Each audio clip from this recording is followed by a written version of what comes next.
বাংলার মায়াভরা পথে আর হাঁটবেন না প্রখ্যাত প্রতুল মুখোপাধ্যায়। দীর্ঘদিন অসুস্থতার সাথে লড়াই করে না ফেরার দেশে পাড়ি জমালেন প্রবীণ এই শিল্পী। ফেব্রুয়ারি স্থানীয় সময় সকালে কলকাতার একটি হাসপাতালে শেষ নিঃশ্বাস ত্যাগ করেন তিনি। তার প্রয়াণে দুই বাংলার সঙ্গীত জগতে শোকের ছায়া নেমে এসেছে।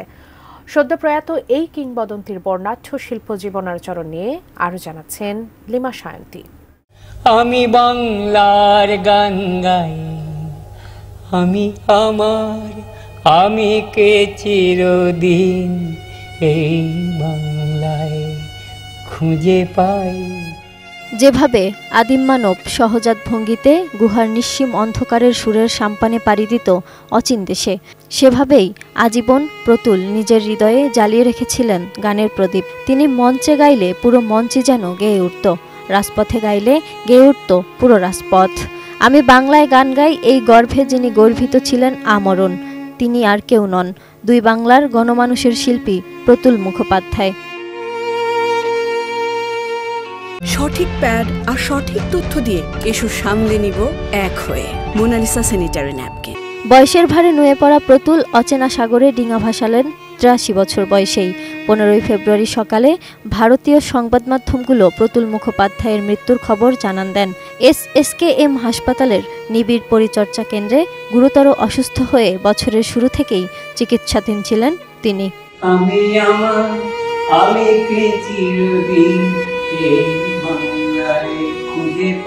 ১৯৪২ সালে বাংলাদেশের বরিশালে জন্ম নেন প্রতুল মুখোপাধ্যায়। দেশ বিভাগের সময় পরিবারের সঙ্গেই চলে যান ভারতে।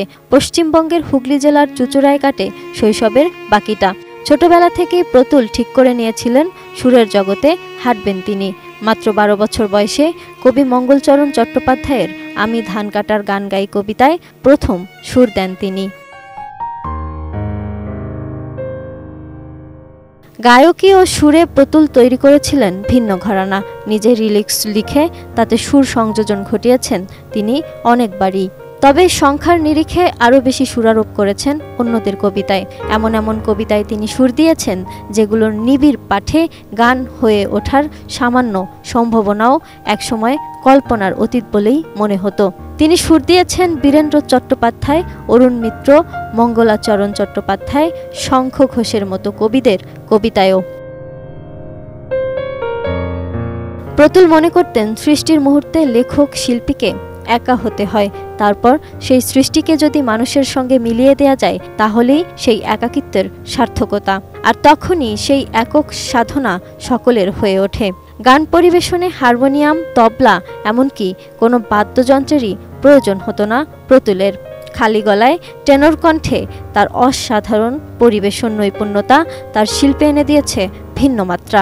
বেচো না বন্ধু তোমার চোখের মনি, আলু বেচো, ছোলা বেচো, বেচো বাখর খানি।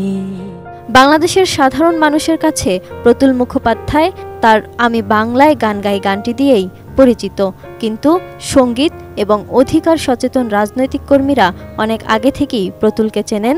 স্বপ্নের ফেরিওয়ালা, তোমাকে দেখেছিলাম, পাথরে পাথরে নাচে আগুন, যেতে হবে স্বপনপুরে, ওঠো হে, অনেক নতুন বন্ধু হোক, দুই কানুর উপাখ্যান, আধার নামে সহ প্রতুলের গাওয়া এইরকম আরও কিছু গান সঙ্গীতপ্রেমী ও রাজনৈতিক অধিকার কর্মীদের প্রাণে খুব শক্তপোক্তভাবেই জায়গা করে নিয়েছেন।